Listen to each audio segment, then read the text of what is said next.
Joining us in the studio now is Dr. Ali Bacher, former captain of South Africa, former managing director or CEO of the United Cricket Board of South Africa, head of the 2003 Cricket World Cup, and in the studio now. Now, before we get any further, welcome, Ali. Clive insists on, he's been wanting to do this for years. He wants you to tell him what's wrong with his technique, or what's right with his technique. David, Clive? can I be honest? Yes. Yeah. Nothing right. Nothing right. Jewish. Okay, and how's that? No. Firstly, the hands are wide apart. Oh yeah, okay, cool. Secondly, he's too crouchy stance. Oh, Your head's got to be upright, eyes horizontal. horizontal. That's better. It's a bit difficult with this belly. Absolutely. But I'll try my very best. You And know. your knees, Right. they look stiff. They look a bit stiff, don't they? Get upright a bit more. Okay. Can I No, try no, this? no, Can no, I go try for this? it. How's this? How's this for a 50? How's this? No, I don't think you would have attained that Now, figure. Clive, to be that's not a honest. stroke. That's not a stroke. No. Okay, that's just a 50. Just show us your cover block. It will be something like this.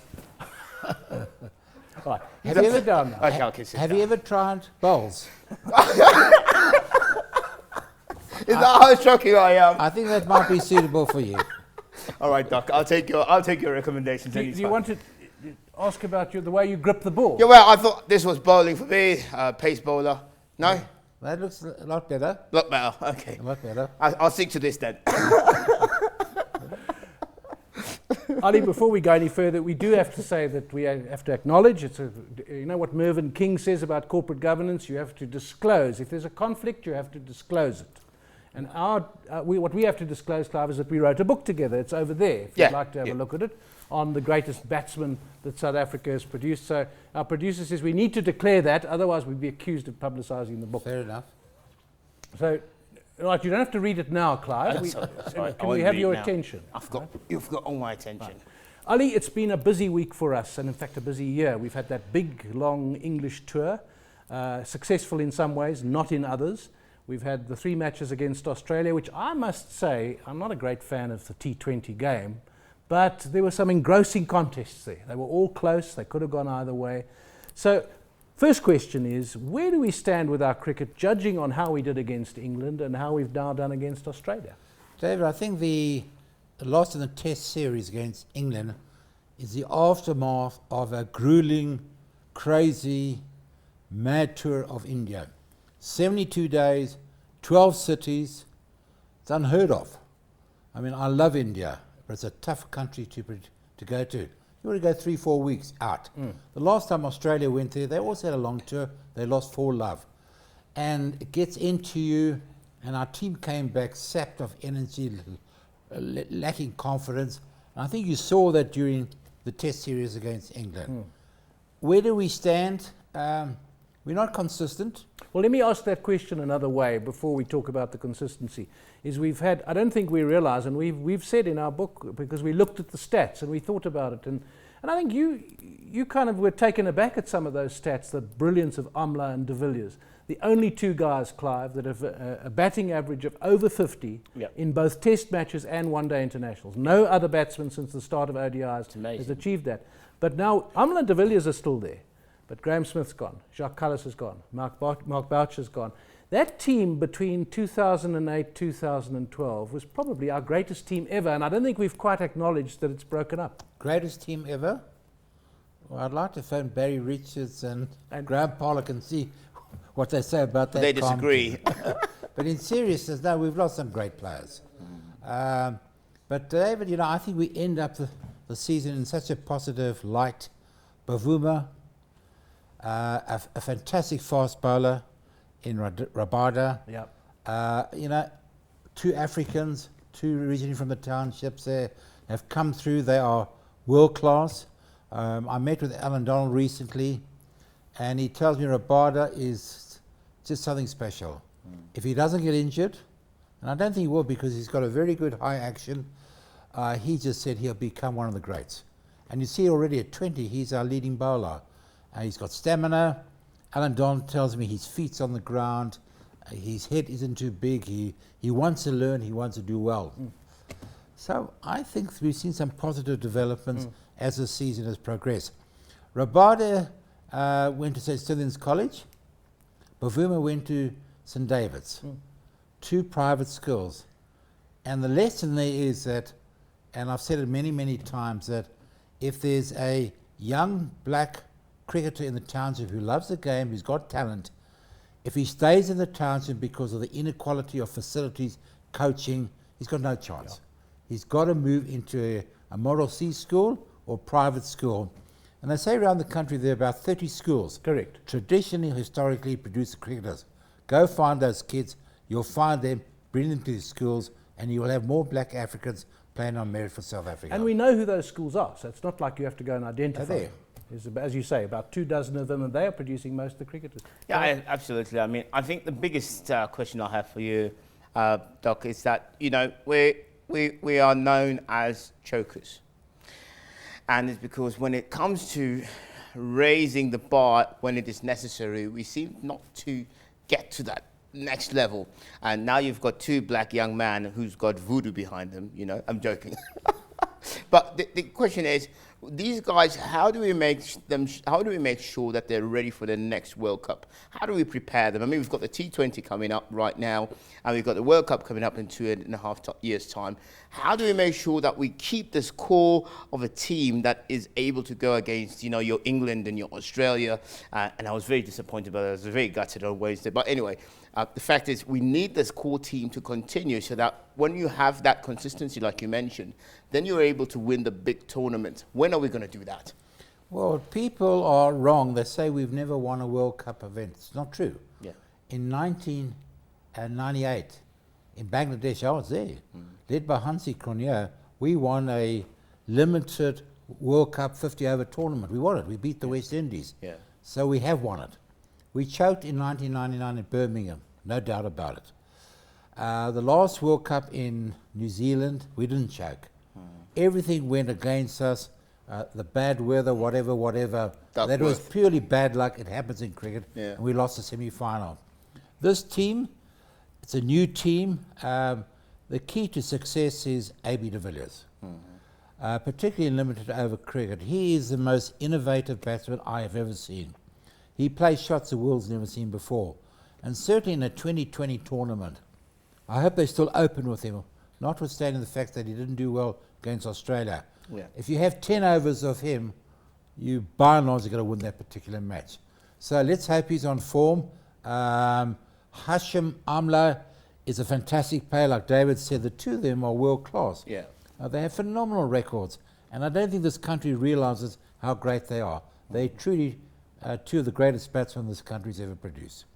Let's also look at the danger of a Rabada being overplayed. And with Dale Steyn, I mean, I don't think people don't realise how long Dale Steyn's been going and how good he is. How long he's been at the top, yeah. and also just how good he is in our pantheon of fast bowlers.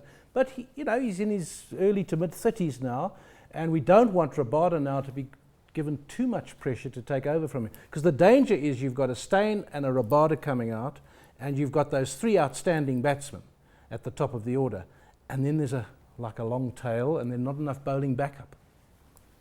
Well, I think firstly, it's a question how you handle him. I mean, the facts are that in Australia over the last 5 years, they've had quite a few exciting young fast bowlers. They've all broken down. Stress fractures, so it's got to be handled carefully. But as I said earlier, Alan Donald feels that his action is so good. You know, he won't be putting pressure on his lumbar spine. He comes over the top. It's a beautiful action.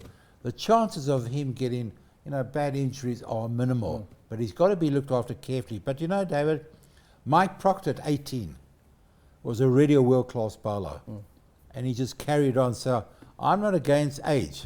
You know, people think you've got to get to 25, 30, the experience, and then make your stance in world cricket. No, it's not true.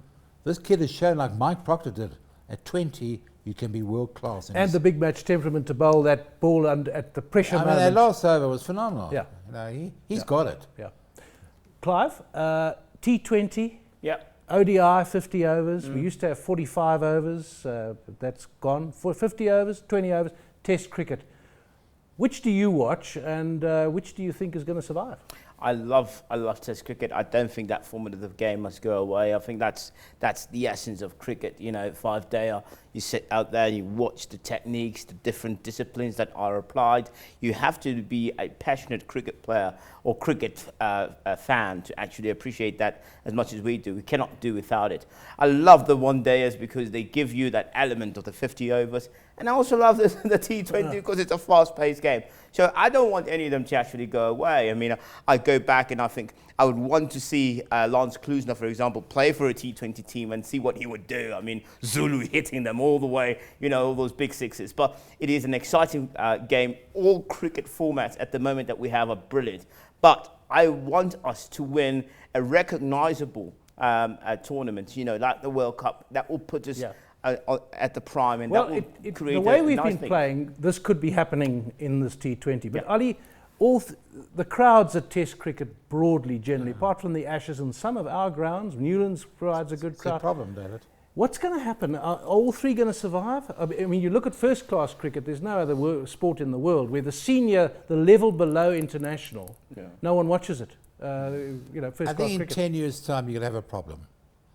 I think, you know, England, Australia, there's such a traditional vibe about that particular series. That'll carry on. But like you say, you watch Test cricket on SuperSport, Sri Lanka, no crowds, Pakistan, no crowds, West Indies. Nothing. The great West Indies, no crowds. South Africa, average. If we have a play at Newlands against England, we'll have a capacity crowd. New Zealand, very limited crowd. It is a problem. And that's sad. I was brought up, like you, David, on, you know, the culture, the ethos of Test cricket. You know, that really is the What game about cricket. the global game? There was this story of England, Australia and India taking control politically They of raped the world game. cricket. They raped world Raped cricket. world cricket. I haven't heard Absolutely. you say that before. Raped world cricket. They took all the money. We were at the bottom of the pile. West Indies at the bottom of the pile. They took the cream of the money. I think things are changing. There's a new president in Indian cricket.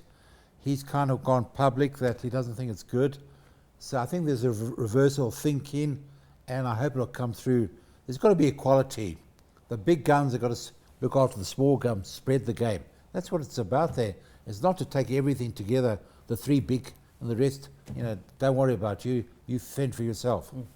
I want to find out about what we're doing in terms of the African continent, because we've seen great players from Zimbabwe, great players from Kenya. What are we doing to sort of solidify our presence on the African continent? And is there a possibility of competition just on the African continent? I know we're far ahead, but what can we do to sort of like level the playing fields within the African continent? Look, from about 1996 to 2001, I was chairman of development of world cricket. So I was very passionate about trying to spread the game. In Africa, the country that came through very strongly was Kenya. Kenya got to the semi-finals of our World Cup. Yeah. Semi-finals. And there's some terrific cricket coming through. It's all kind of gone. Very little's happening in Kenya today. Zimbabwe, it's just kind of smouldering there. So it looks as though the impetus, the passion, the desire, which certainly many of us had in the 90s, seems to have gone. And because of that, Africa remains a cricket country only in South Africa. Clive mentioned Lance Klusener. Ali, you've got to tell the story that we put in our all-rounder book about when you spoke to Lance Klusener. You came across him in Kenya. There was a tournament there where they were playing. Tell the story of what you saw. There was an ICC meeting. Our team was playing a tournament there, so I thought I'd go and watch our chaps play. So I go to the nets there, and I'm standing by the nets. I don't want to interfere. Yeah. And there's a bowling machine, and he's got a few chaps throwing the ball to him. And I promise you, he's just hitting ball after ball miles in the air. Bang, bang, bang. I mean, I couldn't believe it. I mean, when I used to go practice at nets, you know, concentrate, what's the ball? Yeah, like Clive, You know, square cut, late cut, bang, bang, bang. And I told David the story today when I went to interview him for our book. He tells me that in 1998, he had an ankle injury from bowling, so he couldn't play for 3 months. So he had to do something, so he and a mate went to Kingsmead Nets, and 2 hours in the morning, 2 hours in the afternoon, 5 days a week for 3 months, he had a bowling machine. And the ball was up to him, and he was just hitting ball after ball, miles. Wow. So when it came to the World Cup in 1999, he was the star of the tournament. He was. He said he could have closed his eyes. He'd hit thousands of balls, and he was just banging them, one after the other. And hitting sixes every ball to the point where wherever it was pitched, whatever the surface, he knew how to hit it for six. Yeah, he smacked it. But I, for example, I know we've got a legendary team right now, but the team that we had during that time in the leadership of Hans Grenier, that was phenomenal. You had Richardson in wicket keeping, you had Pat Simcox with a brilliant spin. I mean, that for me, that was the ultimate team. That I thought that that would be the team that would win the World Cup for us. And so it was sad, when we. I was there. I mean, yeah. It was unbelievable. The first ball of the over, Lance hits a 4. Yeah. Second ball, we're now tied. Yeah. 4 balls are left. Steve Waugh brings everybody in. Alan Donald's there. Changes fielding. 4 balls. Yeah. 1 run. That's it. The man of the series. Third ball, a near run out. The fourth ball, suicide. Run out. We'll have to stop there. We're going to start crying.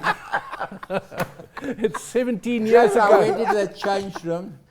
I left after 5 minutes. I couldn't take it. It was like a morgue. But apparently Klusner did say, guys, nobody died. And you know what Alan Donald told me? When I interviewed him for SuperSport, he said that, and it's never been common knowledge, that Steve Waugh and Glenn McGrath came into the change room to come and see him. And they calmed him down, they made him feel okay, they pacified him. Great. So it's still a sport. Thanks to Dr. Ali Bacher, former cricket boss and author.